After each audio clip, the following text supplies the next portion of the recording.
네. 지난과 우리 좀 한번 복습하고요. 오늘 새롭게 과 배우겠습니다. 지난과 5과죠. 5과에 우리 56페이지입니다. 신학적 주제부터 해서 포인트 3개 그리고 그리스도의 연결까지 한번 읽어보도록 하겠습니다. 56페이지 시작. 하나님의 영광이 심판 중에 임하는 구원 가운데 계시됩니다. 포인트 1. 하나님이 세상의 악함을 심판하시며 슬퍼하셨습니다. 포인트 2. 하나님이 의인의 가족에게 은총을 베푸셨습니다. 포인트 3. 하나님이 노아의 가족에게 사명을 위임하셨습니다. 그리고는 64페이지 그리스도와의 연결. 하나님이 의로운 노아에게 은총을 베푸시고 그의 가족을 구원하신 것처럼 하나님은 의로운 아들이신 예수 그리스도의 가족이 되기 위해 믿음으로 들어오는 모든 사람에게 구원을 베푸십니다. 네, 이제 오늘은 유닛 1의 마지막 단원, 마지막 세션이에요. 6과입니다. 6과 66페이지 보시면 맨 위에 이제 타임라인을 우리가 쭉 따라왔어요. 천지 창조, 인간 창조, 타락, 가인과 아벨, 노아 홍수. 오늘은 이제 바벨탑에 대한 그 사건이 기록이 되어 있습니다. 제목은 악의 확산을 늦추시는 하나님. 죄의 확산을 늦추시는 하나님에 대해서 우리가 배웠어요. 가인에게 표를 주어서 다른 사람들이 그를 죽이지 못하게 방지하셔서 죄가 확산되는 것을 막아주셨는데 오늘은 이제 악의 확산을 늦추시는 하나님에 대해서 배웁니다. 신학적 주제 같이 한번 읽어보겠습니다. 시작. 하나님의 영광을 훼손하려는 인간의 시도를 하나님이 심판하고 막으십니다. 네, 제가 도입부를 읽어봅니다. 새롭게 다시 시작하고 싶다는 생각을 해본 적이 있습니까? 새로 산 물건이지만 잘못 산 것 같아서 또는 낡아서 바꾸고 싶다는 생각을 해본 적이 있습니까? 생각대로 일이 되지 않아서 시간을 처음으로 되돌려 놓고 싶다는 생각을 해보았습니까? 인생에도 리셋 버튼이 있다면 얼마나 좋겠습니까? 질문이에요. 나의 과거사 중 바꾸고 싶은 선택의 순간이 있다면 언제입니까? 그때로 돌아간다면 어떤 선택을 하겠습니까? 개별적으로 다 그러한 순간들이 있을 거예요. 위에 보면은 이제 물건과 그 일에 대해서 두 가지 범주를 우리가 좁혀서 생각을 해봐요. 어떤 산물건 또 생각대로 되지 않은 일. 자, 그렇다고 할 때 그때로 돌아간다면 어떤 선택을 하겠는가 싶을 때 우리가 이제 보통 가지는 그런 가정이 그죠. 그때로 돌아가면은 새롭게 모든 것을 다시 시작해서 잘할 수 있다. 그 잘할 수 있다는 전제가 과거로 이제 되돌려 놓고 싶은 시간을 그런 생각을 가지게 하는데 과거로 돌아가면 모든 것이 잘 해결이 될까? 일어난 일이 쭉 그렇게 일어났어요. 결과가 안 됐어요. 그게 지금 현재 마음에 안 들어요. 그런데 그런 일을 결정했던 그 순간으로 돌아가면 지금 모든 벌어졌던 일들은 미래의 사건이잖아요. 아직 모르고 있는 미래의 사건을 그때 그렇게 선택해서 지금 이렇게 온 거예요. 그런데 그 미래를 만약에 우리가 알고 있어요. 내가 이런 선택하면 이렇게 되겠구나 하는 것을 알아요. 그래서 과거로 돌아가서 다른 선택을 하면 그러면은 그 선택한 미래에 대해서 보장이 되냐고요. 내가 지금까지 살아온 미래의 삶이 아무것도 나에게 가져다 준 것이 없는데 되돌아간다고 또 다른 미래를 선택했다고 해서 그것이 반드시 잘 되리라는 성공이 어디 있냐는 거죠. 그래서 우리에게 리셋 버튼을 누른다 하여서 그것이 미래를 보장해 주는 그런 어떤 그 절대적인 그런 순간이 될 수가 없다. 그러나 이제 그러한 순간에 대해서 우리가 바라보고 기대하고 있는데 하나님은 과연 우리에게 그런 기회를 다시 주시는가? 만약에 주신다 하면 우리 인류의 모습들은 더 좋은 모습을 가질 것인가 하는 것이 이제 오늘 여기 다루는 내용 중에 중요한 그 부분입니다. 제가 계속해서 66페이지 밑에 본문을 읽어보겠습니다. 창세기를 찬찬히 읽어보면 하나님이 인간에게 리셋 기회를 주신 것을 발견할 수 있습니다. 지난 세션에서 우리는 인간의 타락한 모습에 슬퍼하신 하나님이 대홍수로 세상을 심판하시고 노아와 그의 가족에게 은혜를 베푸신 것에 대해 살펴보았습니다. 만일 내가 노아라면 대홍수가 끝나는 어떻게 했을까요? 죄에 대한 하나님의 경로와 무서운 심판, 그 가운데서도 나와 내 가족을 보존하신 하나님의 자비를 목격했으니 새로운 결단을 하지 않았을까요? 그런데 안타깝게도 노아는 술에 취했고 아들의 조롱까지 받았습니다. 노아 이후의 세대에는 죄가 더해져 온 세계 사람들이 자신들의 영광을 위해 그 꼭대기가 하늘에 닿을 만큼 높은 탑을 쌓으려고 합니다. 여기에 이제 요약이에요. 한 목소리 한번 읽어보겠습니다. 이 세션에서 우리는 인간에게 위신과 명예를 추구하는 경향이 있음을 배울 것입니다. 자신의 왕국을 세우고 자기 이름을 높이려는 인간의 계획을 하나님이 보십니다. 하나님은 자신의 세력을 키우려는 인간의 시도와 우상 숭배적인 욕망을 심판하심으로써 죄의 확산을 늦추십니다. 이것이 하나님이 베푸시는 자비입니다. 하나님은 우리를 구원하신 후 세상에 흩으셔서 하나님의 아들 예수 그리스도의 이름을 찬양하려는 사명을 주십니다. 자, 포인트 1. 하나님이 우리의 교만한 계획들과 불순종을 보십니다 했어요. 자, 그 말씀 오늘은 마지막 조부터 읽겠습니다. 맨 끝조 읽어주시죠.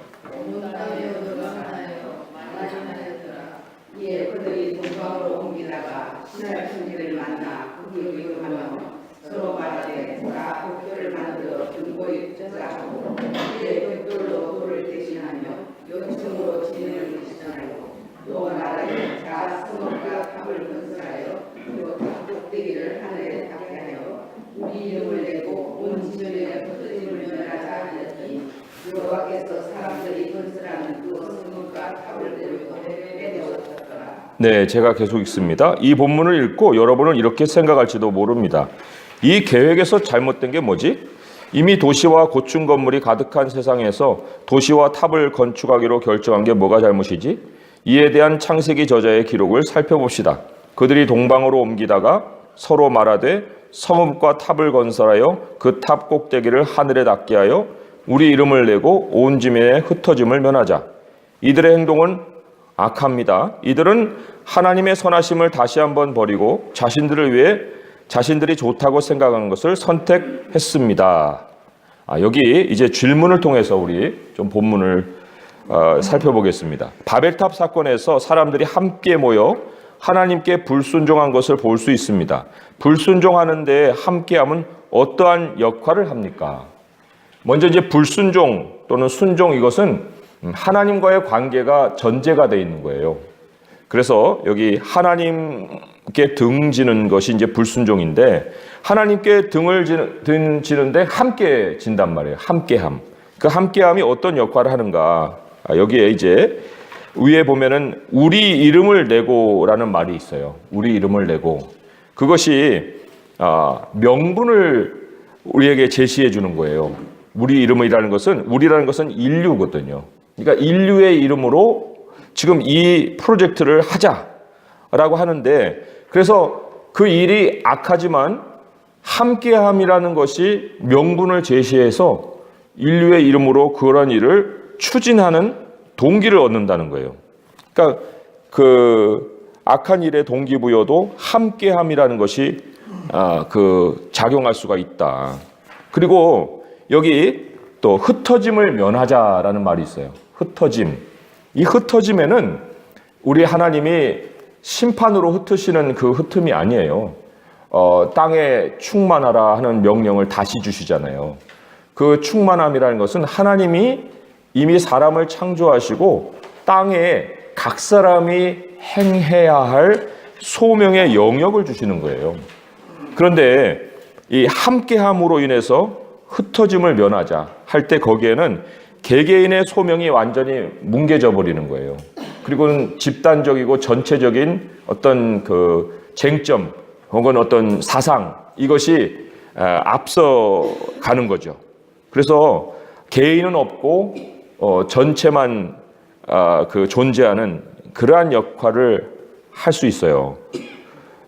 거기 옆에 크리소스톰이라는 사람이 쓴 그 글에도 우리가 함께함이 어떤 것인지를 좀 살펴볼 수가 있는데, 자신의 경계선이라는 말이 있습니다. 자신의 경계선. 그 경계선을 어떻게 지킬지를 관리하기보다 항상 더 많은 것을 갈구하며 더 큰 것들을 향해 손을 뻗는다는 것에 주목하십시오. 이것이 바로 인류가 잃어버린 것입니다. 인류는 자신의 한계를 인식할 준비가 되어 있지 않고 항상 더 많은 것에 정욕을 품고 자신의 역량 이상의 야망을 갖습니다. 했는데, 여기 그 자신의 한계라는 것이 바로 하나님이 흩어서 각 사람에게 나눠주시는 그 영역이죠. 한계고 범위고 분량이에요. 그런데 이거 분량을 넘어서서 모든 것을 이제 전체주의적으로 행하려는 그런 함께함이라고 할 수 있어요. 그러면 반대로, 두 번째 질문이에요. 반대로 순종하는 데 함께함은 어떤 역할을 합니까? 이 순종의 함께함에 대한 그 좋은 예는 이미 이제 우리가 다루었던 본문에서 찾자면은 아담과 하와죠. 아담과 하와는 돕는 배필이에요. 함께함이라는 것은 돕는 의미를 가지고 있다는 겁니다. 부족함을 채워준다는 거예요. 그래서 서로 돌보기 위해서 함께하는 거죠. 그렇다는 얘기는 서로가 가지고 있는 역량에 대한 인식이 있어요. 그런데 그것을 내가 어떻게 도울 것이냐, 그것에 대한 고민을 할 수가 있다는 겁니다. 그래서 이 개개인의 어떤 소명도 중시할 뿐만 아니라 서로 연합해서 시너지 효과도 내고, 그리고는 하나님께서 이제 그 연합을 통해서 이루려는 그 뜻을 성취를 하는 거예요. 시편 133편이 그 함께함에 대한 아름다움을 잘 묘사를 하고 있는데, 시편 133편을 한번 찾아서 같이 읽어보겠습니다. 시편 그 133편 우리 한 목소리로 한번 읽어볼까요? 시작. 보라, 형제가 연합하여 동거함이 어찌 그리 선하고 아름다운고, 머리에 있는 보배로운 기름이 수염 곧 아론의 수염에 흘러서 그의 옷깃까지 내림 같고, 헐몬의 이슬이 시온의 산들에 내림 같도다. 거기서 여호와께서 복을 명령하셨나니 곧 영생이로다. 머리에 기름을 부으면 기름이 머리에만 머물러 있어야 되죠. 그런데 그 기름이 줄줄줄 흘러가지고 옷깃까지. 그래서 한 사람이 받는 그런 하나님으로부터의 은사가 혜택이 끝까지, 옷깃까지 이르른다는 거예요. 헐몬의 이슬은 헐몬의 이슬로만 머물지 않고 그것이 쭉 남쪽으로 내려가서 모든 산들을 적셔주는 그 혜택을 준다는 것입니다. 그래서 서로 연합이라는 것은 자기 것이 다른 사람에게 나눠져서 큰 혜택이 되어서 그 안에서 하나님이 이루려는 영생을 누리는 삶을 말씀을 하고 있어요. 그래서 함께하면 굉장히 중요한데, 그런데 이제 누구의 명분으로, 어떤 명분으로 모이냐에 따라서 굉장히 결과가 달라지죠. 사람의 이름으로 모이느냐, 하나님의 이름으로 모이느냐, 그런 차이가 있어요. 자, 계속해서 제가 읽어봅니다. 바벨탑 사건을 우리의 삶과 무관한 과거의 이야기로 치부해서는 안 됩니다. 이 사건은 인간이 하나님의 선하심에 등을 돌렸다는 것을 말해줍니다. 그들은 하나님이 계시지 않은 것처럼 살았고, 하나님의 왕국을 증언하기보다 자신들의 왕국을 건설했으며 하나님의 명령에 불순종했습니다. 5절을 다시 한번 보십시오. 한번 볼까요? 5절에 무슨 말씀이 있었는지. 여호와께서 사람들이 건설하는 그 성읍과 탑을 보려고 내려오셨더라 그랬어요. 우리는 때때로 하나님이 우리의 계획을 보지 않으시거나 무관심하다고 생각합니다. 그러나 하나님은 보셨고 보고 계십니다. 하나님은 돌보셨고 지금도 여전히 돌보고 계십니다. 자, 질문입니다. 그리스도인들이 우리 이름을 내는 방법에는 어떤 것들이 있습니까? 여기에서 이제 우리라는 건 인류의 이름이 아니고요. 그리스도인 하나님의 백성의 이름이에요. 그리스도께 속한 자들의 모습을 드러내는 것이 이름을 내는 거예요. 그 이름에는 그 사람의 모든 특성이 다 기억으로 떠오를 수 있도록 대표하는 거기 때문에 그리스도인의 이름을 나타낼 수 있는, 그리스도의 모습을 나타낼 수 있는 방법에는 어떤 것이 있느냐 했는데, 앞에 68페이지 밑에서 두 번째 거기 안았고 했는데, 그것을 반대로 생각하면 그것이 바로 우리의 이름을 내는 방법인데, 하나님이 계시는 가운데 사는 거예요. 하나님의 임재 앞에서. 그잖아요. 여기 하나님이 계시지 않은 것처럼 살았는데 우리는 하나님이 중심에 계시니까 하나님이 계시는 가운데 살고 또 하나님의 임재 앞에서 사는 거예요. 그다음에 두 번째로는 여기는 이제 하나님의 왕국을 증언하기보다 자기 왕국을 건설했다는데 우리는 하나님의 나라를 증언하는 거예요. 하나님의 나라가 정말 현실이고 그런 나라가 있다. 그리고 그런 나라를 우리는 향하여 간다 하는 것의 대표적인 어떤 증거가 교회를 얘기해 볼 수 있어요. 우리는 교회에 모이잖아요. 교회에 모여서 그냥 예배만 드리고 끝나는 게 아니라 교회가 우리들의 삶의 중심이에요. 그리고 교회를 세워갑니다. 그러면서 그 안에서 우리는 영원한 소망을 함께 나누고 있어요. 그런 것들이 하나님의 나라를 이제 증언하는 모습이고, 세 번째로는 하나님의 명령에 순종하는 거죠. 하나님의 명령에 순종한다는 것은 우리에게 다른 사람과 다른 가치관이 있는 것을 보여주는 거예요. 진리의 가치관이라고 할 수 있죠. 다 세상 사람들도 자기 가치관을 따라 사는 건데 우리가 특별히 하나님의 명령에 순종하는 것은 그들로 굉장히 궁금하게 만드는 거예요. 저 사람들 왜 저렇게 살지? 뭐가 있는 거야? 하고 물어볼 때 우리가 이제 그들에게 대답할 것을 예비하라 했는데 그 대답할 것이 바로 진리의 가치관이다. 나의 사고는 여기에 바탕을 두고 있다라고 얘기를 한다는 거죠. 그래서 하나님께서 우리의 교만한 계획과 불순종을 이제 살펴보신다 하는 것을 우리가 초점을 잡아서 정리를 했습니다. 자, 두 번째 포인트는 함께 읽어볼까요? 하나님이 우리 자신의 왕국을 세우려는 시도들을 심판하십니다. 자, 제가 읽습니다. 살피고 돌보는 하나님이 계시기 때문에 심판이 있는 것입니다. 우리는 이 심판이 어떤 형태로 사람들에게 임하는지 곧 보게 될 것입니다. 그러나 그보다 먼저 본문이 하나님의 행동을 어떻게 묘사하는지 살펴봅니다. 본문에서 사람들은 무언가를 건축하면서 그것이 하늘에 닿기를 바랍니다. 그러나 하나님의 눈에는 그것이 하나의 점으로밖에 보이지 않았습니다. 점처럼 너무 작았기 때문에 하나님은 그것을 보려고 내려오셔야 했습니다. 하나님은 신할 땅에 있는 사람들을 심판하기로 결정하셨습니다. 그들의 행동에 위협을 느껴서가 아니라 그들의 마음을 심히 우려하셨기 때문입니다. 하나님은 죄의 확산을 늦추길 원하셨습니다. 자, 그 앞에 쪽 말씀 읽어주시죠.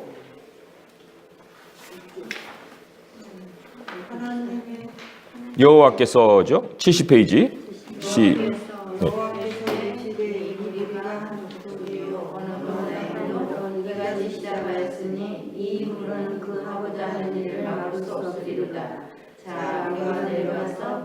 그들의 언어를 혼잡하게 하여 그들이 서로 알아주지 못하게 하자 하시고. 네, 질문입니다. 하나님은 인간의 건축 계획을 멈추기로 작정하셨습니다. 이를 위해 하나님의 하신 행동을 보고 느낀 점은 무엇입니까? 하나님은 멈추기로 하실 때 어떤 행동을 하셨느냐면은 언어를 혼잡하게 했어요. 서로 소통이 되지 않게 했다는 거예요. 말이 안 통하게 했다는 거죠. 그래서 그러한 하나님의 행동을 보고 느끼는 점 뭐 몇 가지 얘기할 수 있지만 특징적인 거 한 가지를 보게 되면은 인위적으로 소통을 한다. 그런다 해서 우리가 포기할 것 같은가? 우리가 인위적으로도 소통을 한다 하면은 그것은 하나님의 뜻에 거역하는 것이 된다. 하나님이 없는 연합이라는 것은 근본적으로 아무리 소통이 된다 해도 죄악이구나 하는 것, 그것을 우리가 좀 살펴볼 수가 있어요.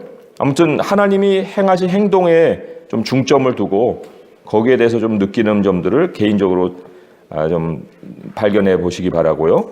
하나님의 심판 중에서 자비의 요소를 찾아보라고 했어요. 자비의 요소라는 것은 소통이 되지 않으므로 악한 계획을 막으신 거죠. 소통이 되지 않게. 그래서 말씀에 그 하고자 하는 일을 막을 수가 없다 했는데 언어를 혼잡하게 하셔서 그 소통이 되지 않으므로 악한 계획을 이제 막으셨는데, 반대로 생각해 보면은 하나님의 뜻이 있는 곳에는 서로의 마음이 통하게 돼 있다. 그런 것을 생각해 볼 수가 있어요.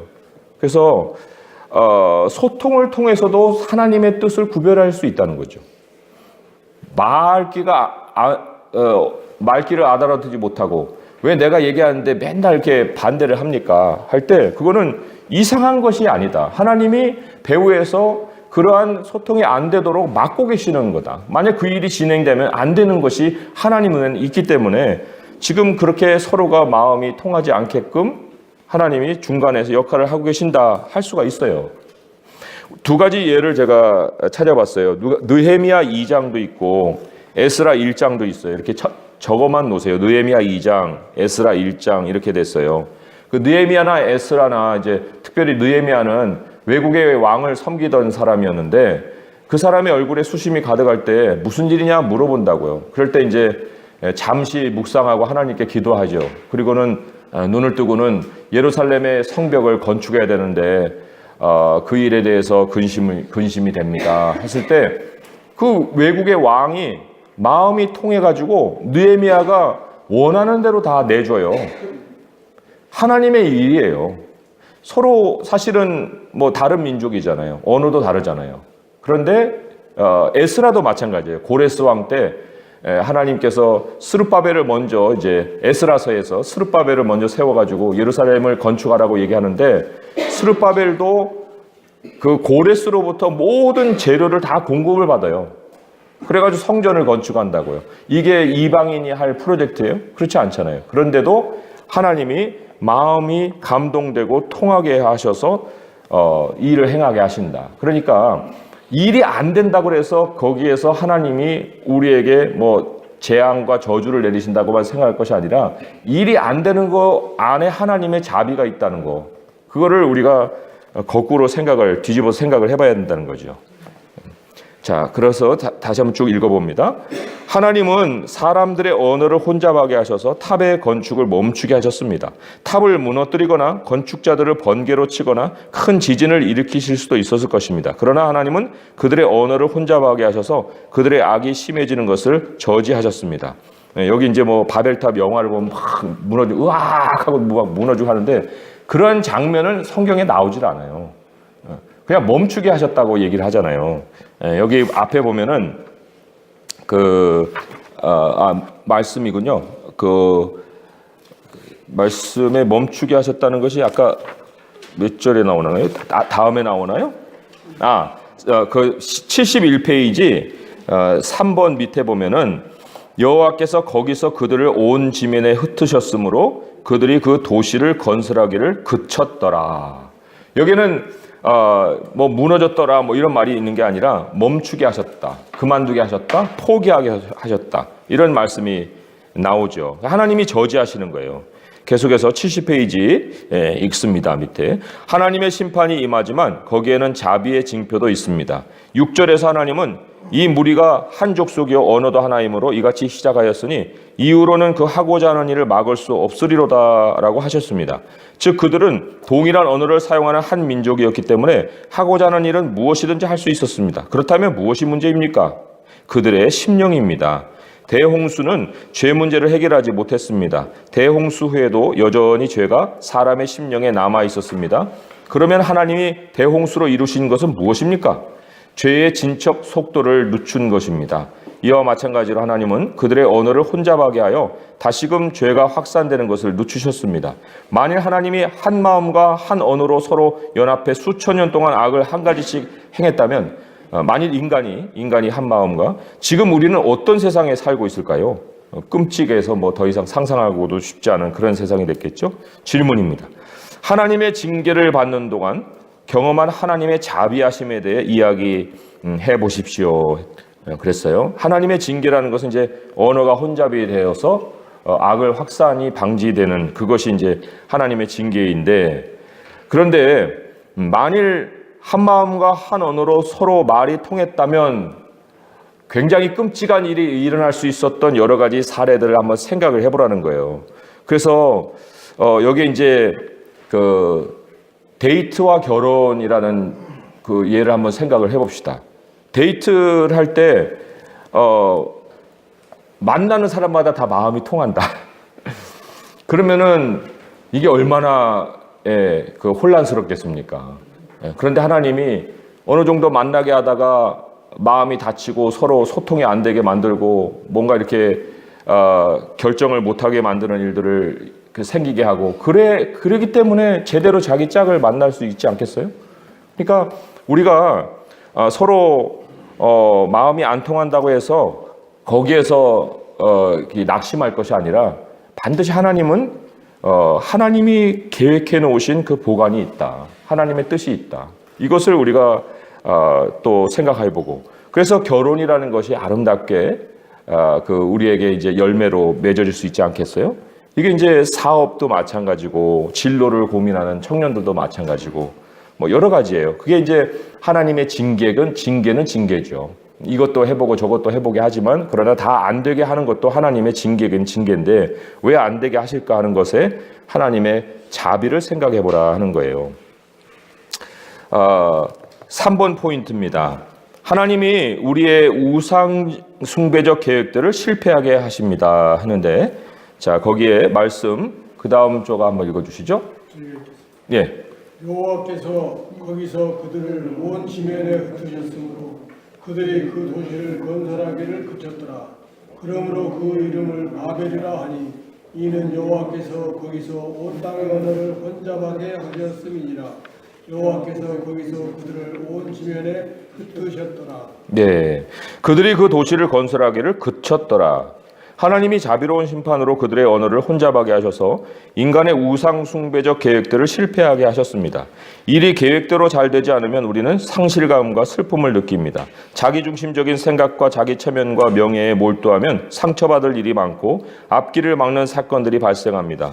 만약 오랫동안 나의 생각과 계획과 의사결정의 순간에 하나님이 함께 하시지 않았고 내가 계획하고 결정한 모든 것이 실패로 끝났다면 하나님의 심판을 받았다고 생각할지도 모릅니다. 그러나 우리는 인간의 우상 숭배적 계획들을 제거하시는 하나님의 심판 속에 숨어있는 하나님의 자비를 볼 수 있어야 합니다 했어요. 자, 질문을 봅니다. 나의 왕국을 세우려는 시도를 하나님께 심판받은 적이 있습니까?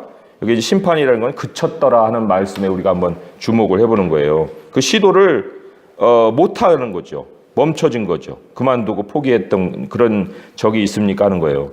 하나님 없이 성공하는 것보다 실패하는 것이 더 나은 이유는 무엇입니까 했는데 명료한 답은 그래서 하나님을 찾게 하는 거예요.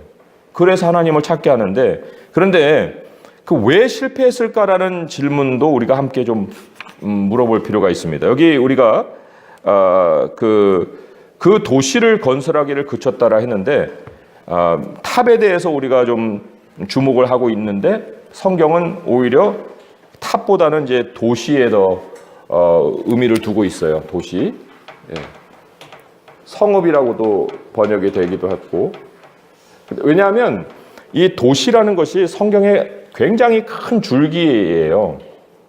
그래서 마지막에 예루살렘 성전이 우리에게 내려오는데 그 예루살렘도 결국은 하나님의 도시거든요.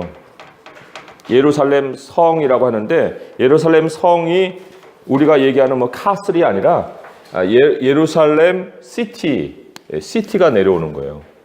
그래서 하나님의 도성과 인간의 도성이 서로 갈등하면서 세상의 역사가 진행이 됩니다.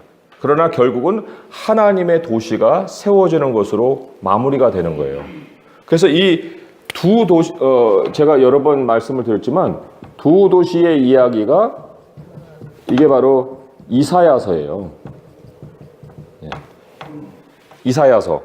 이사야서를 우리가 복잡하게 생각하겠지만은 이사야서에서 마지막에 펼쳐지는 많은 묘사들은 그 하나님의 도성 안에서 어떻게 우리가 살아가느냐 하는 그런 꿈의 현실을 우리에게 설명해주고 있어요. 그러기까지 하나님이 이 땅에 많은 왕국들을 무너뜨리시는 이야기가 전개가 됩니다.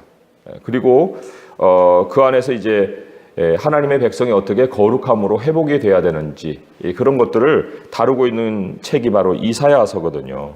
여기 도시를 건설하기를 그쳤더라 할 때 하나님께서 이번만 멈추게 하신 것이 아니라 모든 사람의 도시는 다 건설이 안 되도록 막으셔요.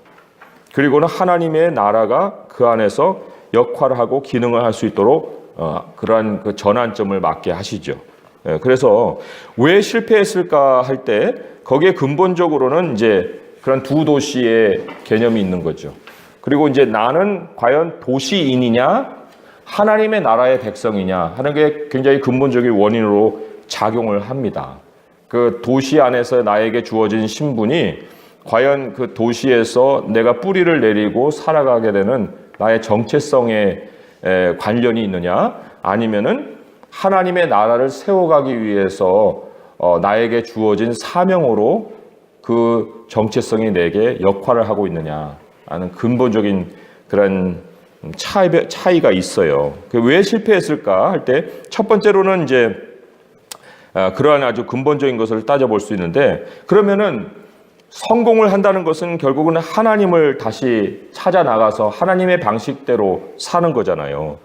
성경을 제가 한번 찾아봤어요. 성공이라고 하는 단어가 쓰여진 첫 사례가 어디일까? 봤어요. 찾아봤더니 그 첫 사례가 아브라함이 자기의 늙은 종을 보내서 리브가를 데려오게 하시는 거기에 첫 성공이라는 단어가 쓰여 있어요.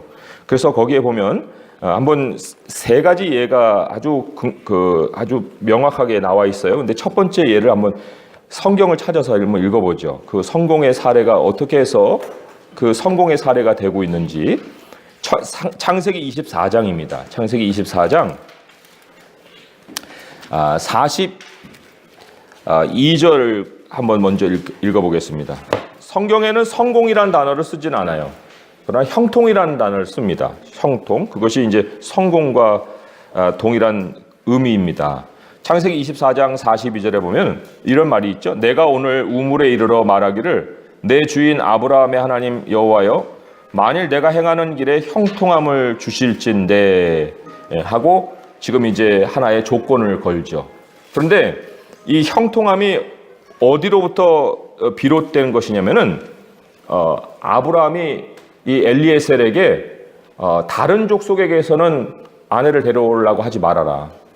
반드시 나의 족속에게서 아내를 취해라. 그리고 맹세해라. 그리고 이제 맹세시키고 지금 떠난 거예요. 그래서 엘리에셀에는 많은 선택이 놓여 있을 수 있었지만 그러나 그 민족에 있는 그 종족에게로 찾아가서 거기서 하나님께 형통함을 구했다는 겁니다. 그래서 이것은 그 전제가 바로 하나님과 아브라함 사이에 언약이 거기에 자리하고 있는 거예요.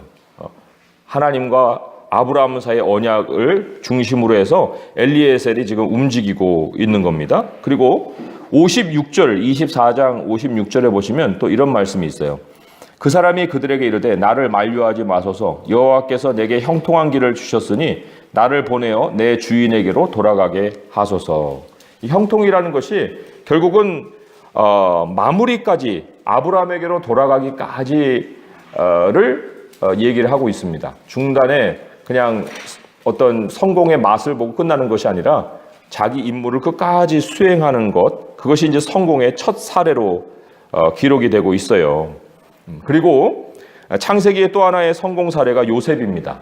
39장 2절로 한번 가보시면 39장 2절에 여호와께서 요셉과 함께 하심으로 그가 형통한 자가 되어 그의 주인 애굽 사람의 집에 있으니 하나님과 함께 하는 것 혹은 하나님이 요셉과 함께 해주시는 것 그것이 이제 형통의 어떤 그 근본 이유가 됩니다. 하나님이 함께 해주시는 것. 자, 그런데 형통치 못한 이유에 대해서 조금 더 살펴보면은 민수기 14장 41절, 민수기 14장 41절에 그 정탐꾼 얘기가 나오는데 그 정탐꾼 얘기에서 모세가 뭐라고 하냐면 14장 41절에 모세가 이르되 너희가 어찌하여 이제 여호와의 명령을 범하느냐 이 일이 형통하지 못하리라 여호와께서 너희 중에 계시지 아니하니 올라가지 말라 했는데 자기들이 정탐을 해놓고 불평불만하고 막 엉뚱한 소리 해놓고 그리고는 이제 잘못했다고 하고 막 그 자리에서 자기들이 다시 시도를 하는 거예요. 근데 하나님 말씀이 그거 형통하지 못한다. 하나님이 너희 중에 계시지 않는다. 올라가지 마라 했는데 막 올라가거든요. 그래서 이것 또한 우리에게 굉장한 교훈을 주는 거예요. 여기 보면 어찌하여 여호와의 명령을 범하느냐 그랬는데, 범하다는 그 트랜스라는 건 넘어가는 거예요. 여기 이제 경계선이 있으면 경계선을 이렇게 훌쩍 넘어가는 거예요. 하나님의 명령이 경계선인데 명령 안에서 움직여야 되는데 명령도 하지 않은 것을 자기 열심으로 넘어가 버리는 게 이 범한다라고 하는 단어의 뜻입니다. 그러니까 우리가 하나님의 말씀 안에서 움직이면은 전혀 문제가 없이 잘 이루어질 것을, 그것이 내 마음대로 되지 않았다 해서 훌쩍 나의 열심으로 그것을 행하려고 하다 보면은 아무리 그것이 명분이 주어진 일이라 할지라도 거기에는 하나님이 함께하지 않으신다 하는 것이 형통치 못한 이후의 첫 사례예요. 그 성경 안에서 형통의 첫 사례는 엘리에셀이고 형통치 못한 첫 사례로는 이 민수기 14장 말씀으로 제시가 되어 있어요. 그리고는 이제 신명기 29장에 보면은 중요한 어떤 두 가지를 묶어서 중요한 결론적인 말씀을 우리가 거기서 발견을 해볼 수 있습니다. 신명기 29장 2절의 말씀부터 해서 우리가 좀 읽어볼 필요가 있는 말씀이에요. 9절까지입니다. 2절부터 9절까지 말씀인데 한번 잘 들어보세요. 신명기 29장 2절에서 29절까지입니다. 모세가 온 이스라엘을 소집하고 그들에게 이르되 여호와께서 애굽 땅에서 너희의 목전에 바로와 그의 모든 신하와 그의 온 땅에 행하신 모든 일을 너희가 보았나니 곧 그 큰 시험과 이적과 큰 기사를 내 눈으로 보았느니라. 그러나 깨닫는 마음과 보는 눈과 듣는 귀는 오늘까지 너희에게 주시지 아니하셨느니라. 주께서 40년 동안 너희를 광야에서 인도하셨거니와 너희 몸에 옷이 낡아지지 아니하였고 너희 발에 신이 헤어지지 아니하였으며 너희에게 떡도 먹지 못하며 포도주나 독주를 마시지 못하게 하였음은 주는 너희의 하나님 여호와이신 줄을 알게 하려 하심이라.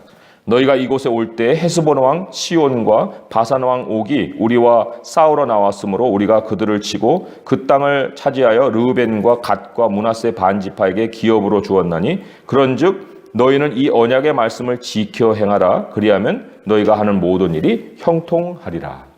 여기 굉장히 중요한 하나의 메시지가 있는데, 하나님의 큰 시험, 기적, 이사를 보여주세요. 이 기사를 보여주세요. 그런데 깨닫는 마음과 보는 눈과 듣는 귀를 주시지 않았다는 것입니다.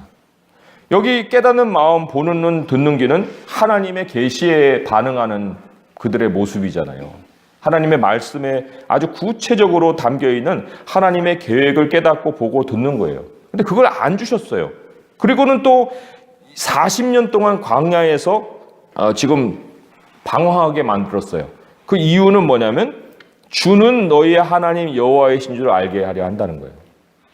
그래서 하나님의 말씀이라는 것은 사실 우리에게 주어진 엄청난 축복이에요. 은사예요. 하나님의 선물이에요. 그러기까지 그 사람에게 자리가 잡혀야 될 것은 하나님 중심의 삶이거든요. 하나님 중심의 삶이 잡혀져 있지는 않는 사람에게는 말씀이 무의미한 거예요. 말씀은 그냥 돌밭과 길가에 뿌려진 씨앗과도 같이 그 사람의 심령에 심겨지지 않거든요. 그러니까 이 이스라엘 백성들에게 하나님이 주시려고 했던 것이 하나님 중심의 삶이에요. 주는 하나님이시다. 주는 하나님이시다. 그걸 행하시려고 이적도 또 기사도 행하시고 광야에서 40년 동안 방황도 하게 하시고 막 돌아다니게 하셨지만은, 그런데 그들이 누리지 못했던 것은 바로 하나님의 계시의 말씀이었다는 것이에요. 우리가 그러한 과정을 겪고 난 다음에 정말 생활의 중심에 하나님을 딱 모시고 하나님의 말씀을 묵상한다는 것이 이게 어마어마한 연단 후에 가질 수 있는 선물이에요. 아무에게나 주어지는 것이 아닌 거예요. 그래서 이제는 그 언약의 말씀을 지켜서 그대로 행하라 했는데, 이 지킨다는 게 이제 간직할 수 있게 되는 거잖아요. 마음이 옥토와 같이 바뀌어야만 말씀을 그 안에 간직할 수 있는 거거든요. 그래서 한 단계 더 넘어가면은 여호수아의 말씀에 형통의 길이 명료하게 제시가 돼 있어요. 여호수아 1장 7절에서 8절의 말씀이에요. 그 하나님의 말씀을 이제 어떻게 지키는가 하는 길에 대한 제시죠. 여호수아 1장 7절 8절입니다. 오직 강하고 극히 담대하여 나의 종 모세가 내게 명령한 그 율법을 다 지켜 행하고 우로나 좌로나 치우치지 말라. 그리하면 어디로 가든지 형통하리니 이 율법책을 내 입에서 떠나지 말게 하며 주야로 그것을 묵상하여 그 안에 기록된 대로 다 지켜 행하라. 그리하면 내 길이 평탄하게 될 것이며 내가 형통하리라. 여기 형통하리라가 이제 그 성공하리라는 그런 말씀인데, 그 말씀이 우리에게 제시하는 구체적인 말씀을 지키는 방식이 뭐예요? 주야로 그 말씀을 묵상하는 거예요. 생각이 말씀에 머물러서 늘 훈련을 받는 거예요. 하나님의 생각의 패턴을 익히는 거예요. 그래서 내가 어떤 상황에 놓인다 하더라도 그 방식에 익숙한 사람은 하나님이 행하시는 그 길을 그 상황 속에 적용을 하게 되는 거죠. 가치관이 변화를 받는 거예요. 마음을 새롭게 함으로 변화를 받는 거예요. 그래서 그것이 이제 우리를 형통하게 한다. 순서적으로 보면은 하나님 중심, 그것이 자리 잡힐 때까지는 말씀이 그 사람에게는 뭐 그렇게 의미 없을 수 있다가 하나님 중심이 딱 되면은 그때부터는 하나님께서 그 사람을 말씀으로 양육하시고 가치관의 변화를 일으키신다 하는 겁니다. 자,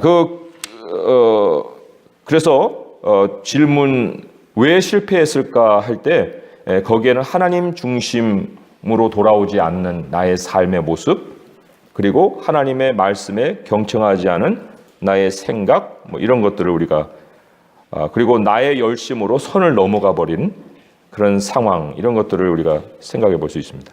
자, 72페이지 중간 문단부터 제가 읽어봅니다. 하나님이 인간의 우상 숭배적 계획들을 실패하게 하신다는 것은 좋은 소식입니다. 하나님은 인간의 유익을 위하시며 인간이 하나님 안에서 만족하며 살기 원하시기 때문에 우리가 다른 것에서 즐거움을 찾으려고 하면 하나님은 그것들을 모두 서서히 제거하십니다. 우리는 종종 삶의 실패를 재난이나 하나님의 심판의 징조로 해석합니다. 창세기 11장은 우리의 계획이 자주 실패하는 이유는 그것이 하나님의 계획이 아니라 우리의 계획이었기 때문이라고 일깨워줍니다. 우리는 기도하지 않고 내 생각으로 어떤 일을 계획하곤 합니다. 그리고 하나님께 의존하지 않고 내 마음대로 진행합니다. 이것의 뿌리는 믿음이 아니라 불순종입니다. 하나님을 예배하며 영광 돌리는 것이 아니라 우상을 숭배하고 자신이 영광 받으려는 것입니다. 하나님은 선하심과 은혜로 그런 계획들을 실패하게 하십니다. 하나님의 목표는 인간을 하나님께 돌아오게 하는 것입니다. 하나님은 우리가 하나님 외에 우리를 만족시킬 것이 아무것도 없음을 깨닫기를 바라십니다. 만약 인간의 우상 숭배적인 계획이 실패하지 않는다면 인간은 계속해서 하나님을 거부하고 무엇이 잘못되었는지 모른 채 살아갈 것입니다. 질문이 두 개가 나와요. 첫 번째 질문은 우리의 계획이 우상 숭배적인지 아닌지 분별하게 해주는 징후들은 무엇입니까? 했어요. 징후들. 위에 그 문단에 다섯 번째 줄에 보면은 그것들을 모두 서서히 제거하신다. 순차적으로 잃어버리게 하신다. 하나님이 우리에게 무언가를 주시면은 우리가 그것을 간직할 수 있어야 되는데 그것이 아니라 자꾸 밑독에 물 빠지듯이 서서히 제거하는 거예요.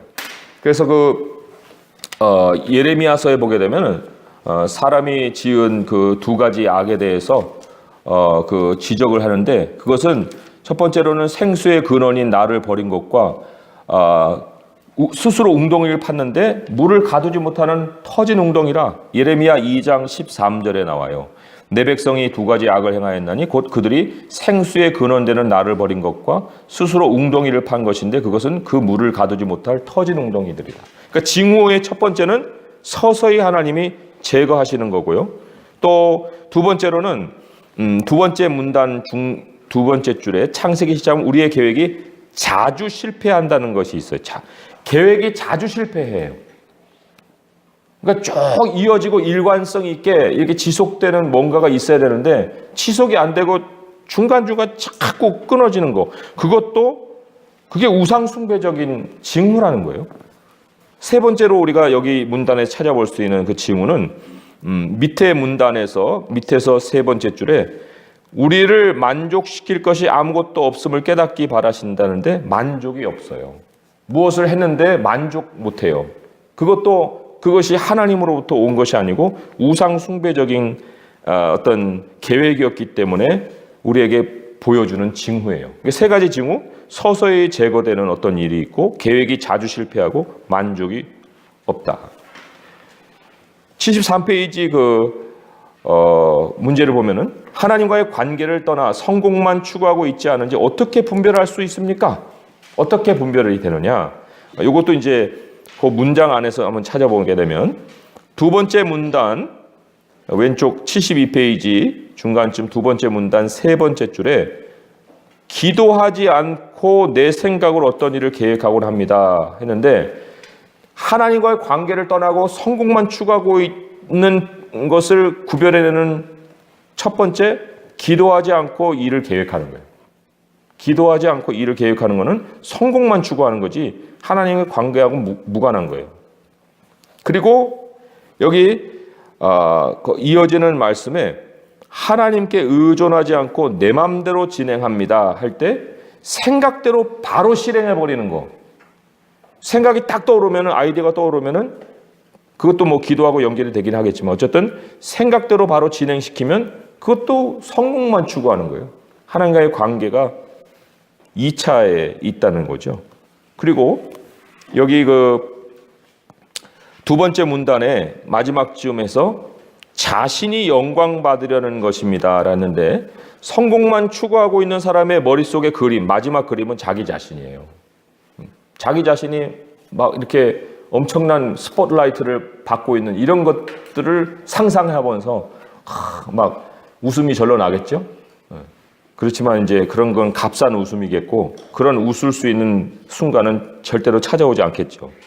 그러니까 성공만 추구하고 있는 것에 대한 세 가지 사인은 기도하지 않고 어떤 일을 계획하고 생각한 대로 바로 실행하고 마지막 머릿속에 상상하는 그림에는 자기 자신의 영광이 있다는 거예요.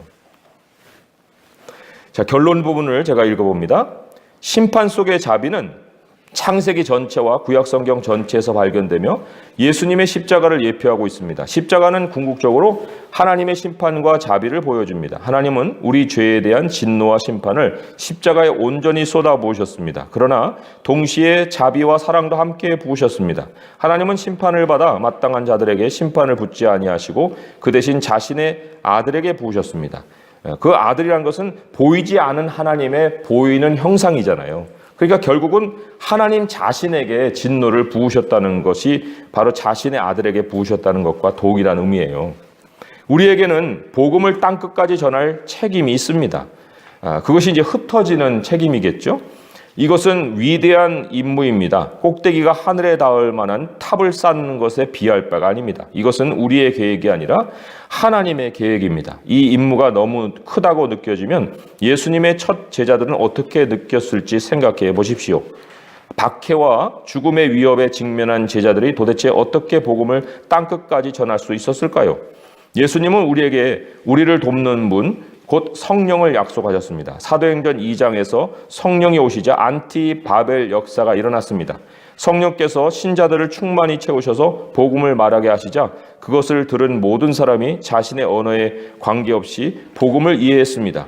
구원받지 못하고 죄의 심령을 가진 채 자기의 왕국을 세우고 자기의 사명을 성취하려는 사람들에게 하나님은 이 무리가 한 족속이요 언어도 하나이므로 이같이 시작하였으니 이후로는 그 하고자 하는 일을 막을 수 없으리라 하고 말씀하셨습니다. 그러나 우리는 어떠합니까? 우리는 새로운 심령, 구원받은 심령을 지니고 있습니다. 우리는 하나님의 나라를 확장하고 하나님이 주신 사명을 성취하기 위해 힘써야 하는 자들입니다. 우리에게는 성령이 계십니다. 대위임령을 성취하는 것이 도전적인 과제로 보이겠지만 우리는 믿어야 합니다.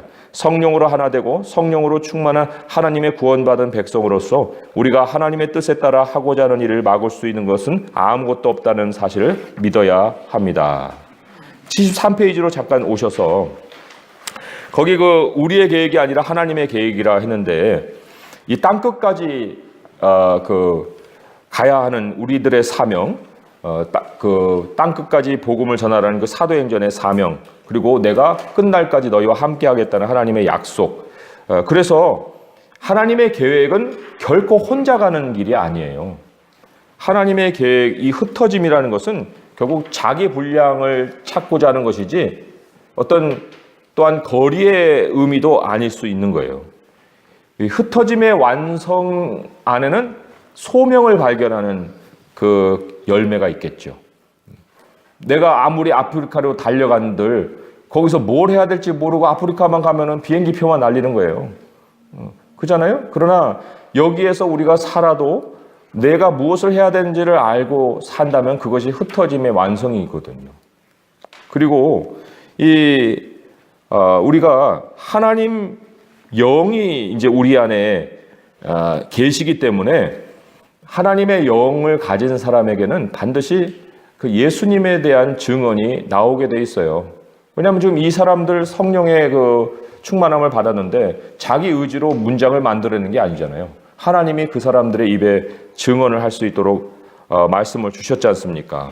그 사람들의 말의 내용이 뭔지 아세요? 사도행전 2장 11절에 보시면은 하나님의 큰 일이라 했어요. 하나님의 큰 일. 사도행전 2장 11절에 보게 되면 각 언어로 하나님의 큰 일을 말함을 듣는도다 했는데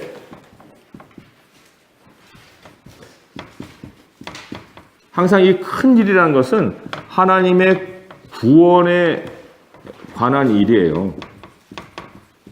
그리고 가장 대표적인 것이 출애굽 사건이고, 그리고는 우리가 어떻게 예수 그리스도를 만났는가.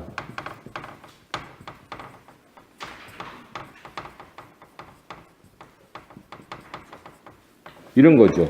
그러니까 유대인들이었기 때문에 출애굽의 역사는 자기들의 민족의 구원의 역사였겠지요. 그래서 그것을 각 나라 방언으로 이제 전했을 건데, 그런데 하나님의 큰 일이라는 것은 그런 자기가 포함되지 않은 어떤 객관적인 진리의 사건만을 얘기하는 것이 아니라 자기가 포함이 된 예수님과의 만남의 사건까지 같이 되어 있어요. 그래서 베드로 같은 경우는 그 말을 통해서 예수님과의 만남, 또 예수님이 자기를 부르심, 또 예수님이 자기를 세우심, 뭐 부인한 이야기, 뭐 이런 것들을 다 일컬어서 하나님의 큰 일로 얘기를 했지 않겠습니까?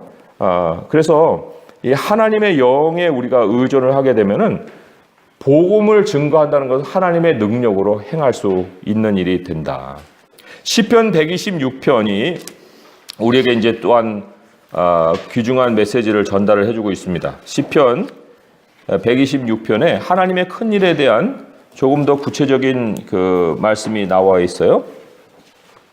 126편 1절에서 6절까지 말씀 제가 한번 읽어볼게요. 여호와께서 시온의 포로를 돌려보내실 때 우리는 꿈꾸는 것 같았도다. 그때 우리 입에는 웃음이 가득하고 우리 혀에는 찬양이 찼었도다. 그때 문나라 가운데서 말하기를 여호와께서 그들을 위하여 큰 일을 행하셨다 하였도다. 여호와께서 우리를 위하여 큰 일을 행하셨으니 우리는 기쁘도다. 여호와여 우리의 포로를 남방 시내들 같이 돌려보내소서. 눈물을 흘리며 씨를 뿌리는 자는 기쁨으로 거두리로다. 울며 씨를 뿌리러 나가는 자는 반드시 기쁨으로 그 곡식단을 가지고 돌아오리로다.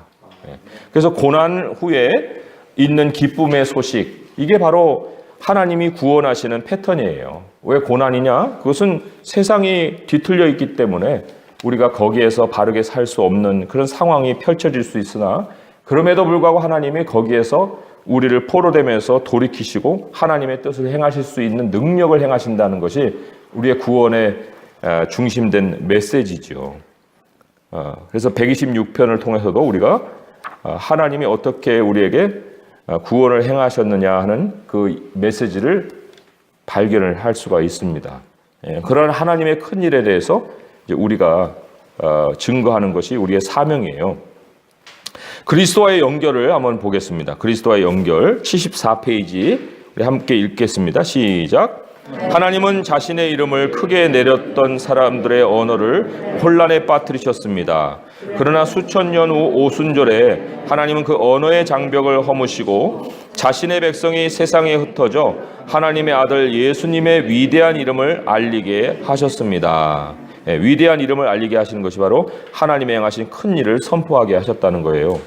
오늘 75페이지에 나오는 그 토론은 조금 시간이 더 필요해서 제가 시간을 더 드릴게요. 한 20분 정도 가져보시고 토론해 보시기 바랍니다. 자, 조별로 나누세요.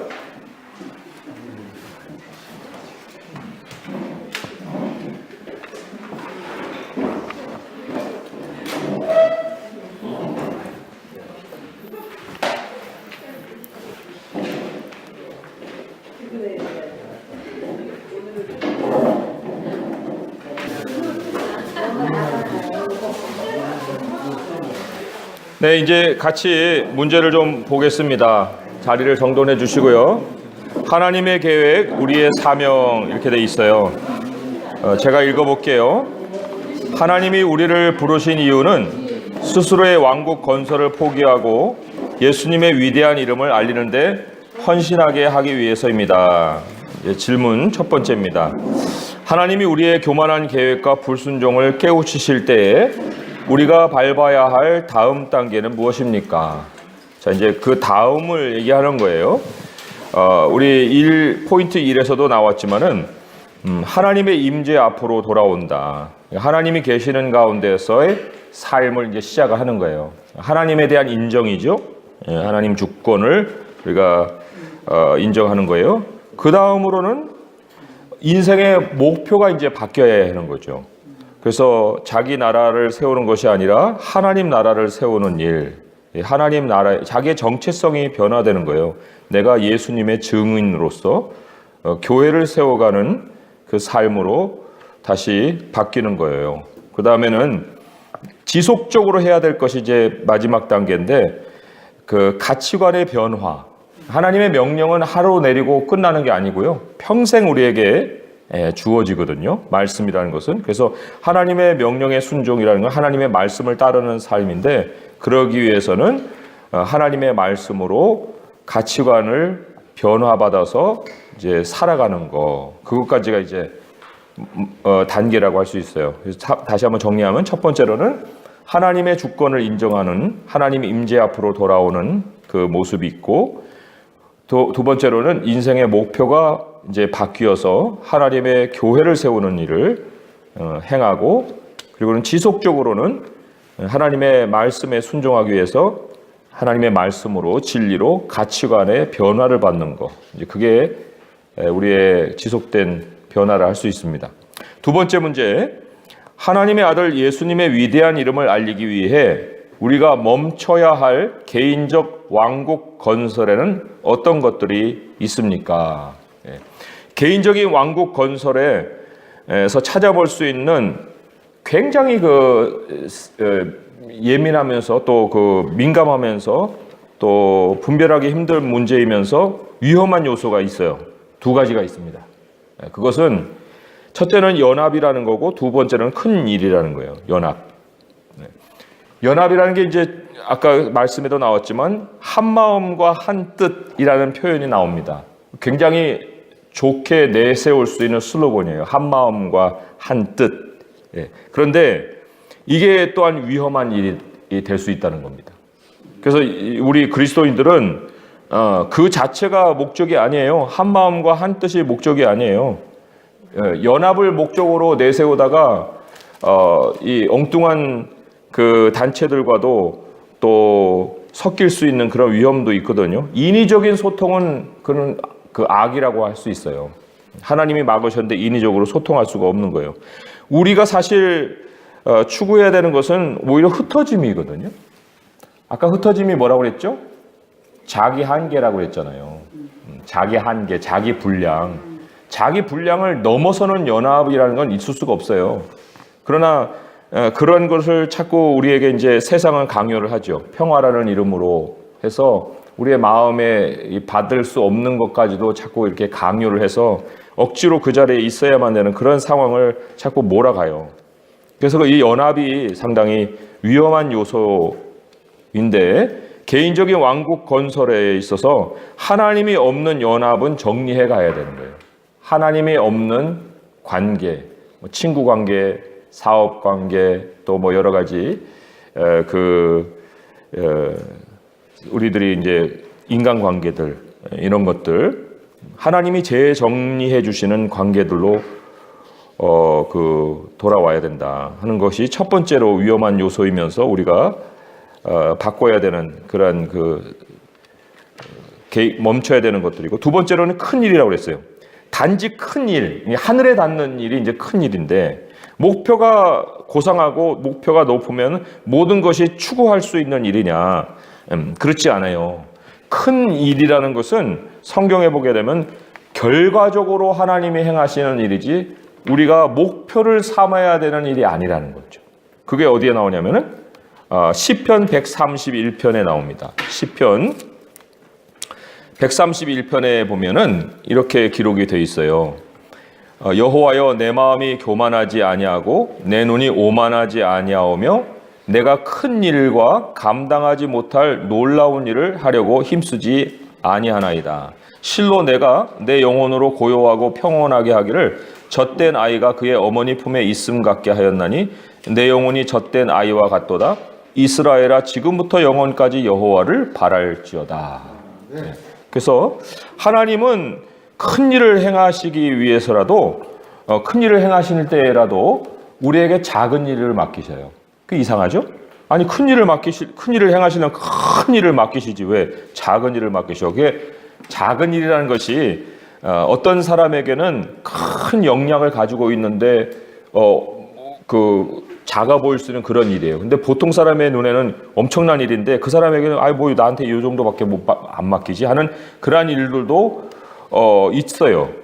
우리 하나님이 평가하실 때 누가복음의 말씀 두 구절로 우리가 좀 하나님이 평가하시는 방식을 좀 확인해 볼 수 있는 것이, 누가복음 19장 17절에 보면 이렇게 하나님이 평가를 하셨습니다. 누가복음 19장 17절에 주인이 이르되 잘하였다 착한 종이요, 내가 지극히 작은 것에 충성하였으니 10골 권세를 차지하라.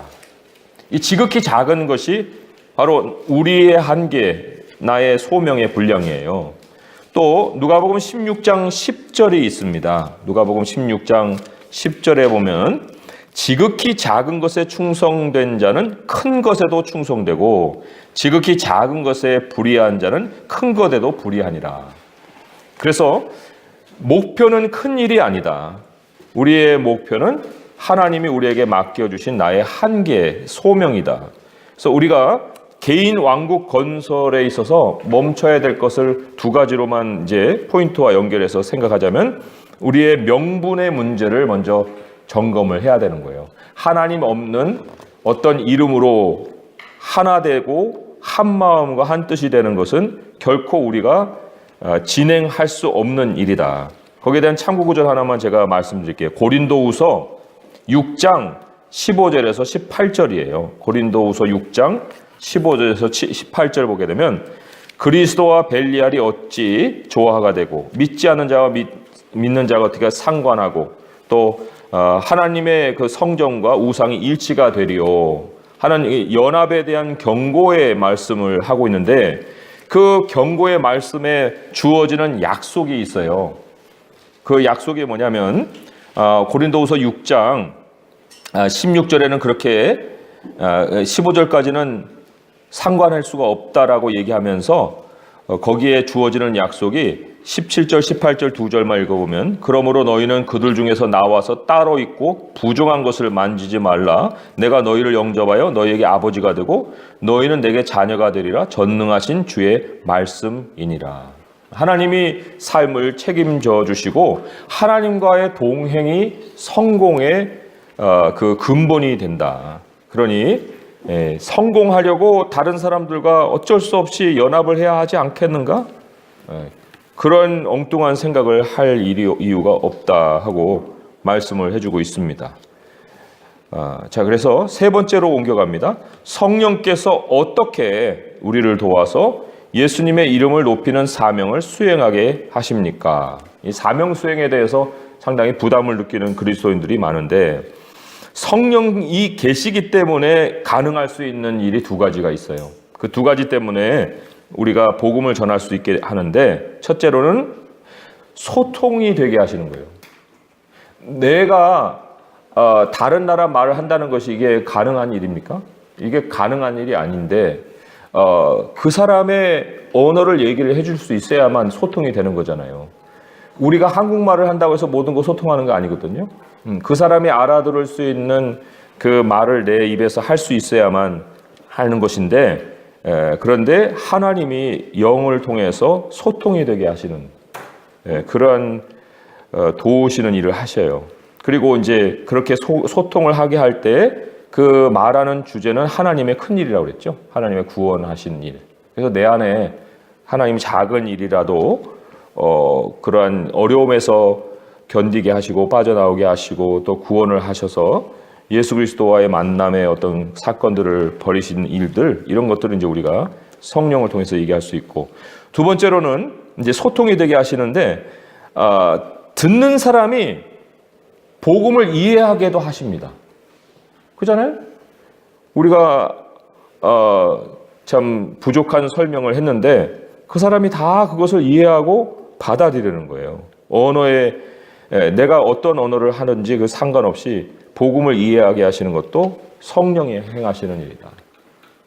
그래서 사람에게 있어서 그 영광을 돌릴 것이 아무것도 없다. 그 두 가지 성령의 도우심을 가지고 우리가 복음을 증거할 수 있다는 것이 이 마무리입니다. 자, 제가 기도하고 마치겠습니다.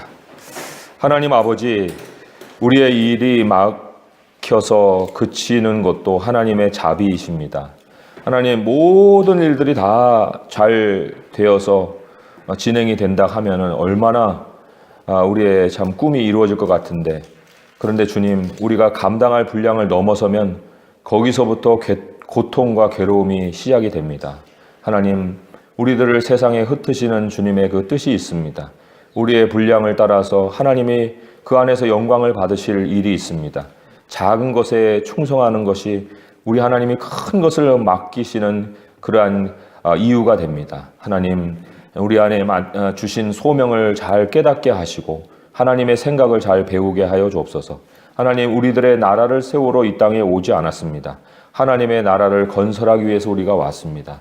하나님, 우리 성도들과의 연합을 통해서 이 일을 아름답게 행하게 하여 주옵소서.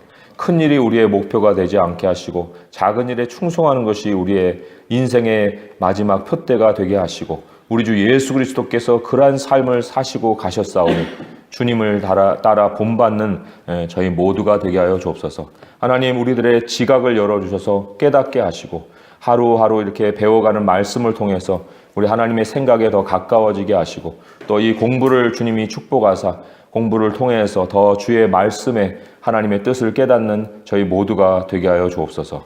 예수님의 이름으로 감사하며 기도합니다. 아멘.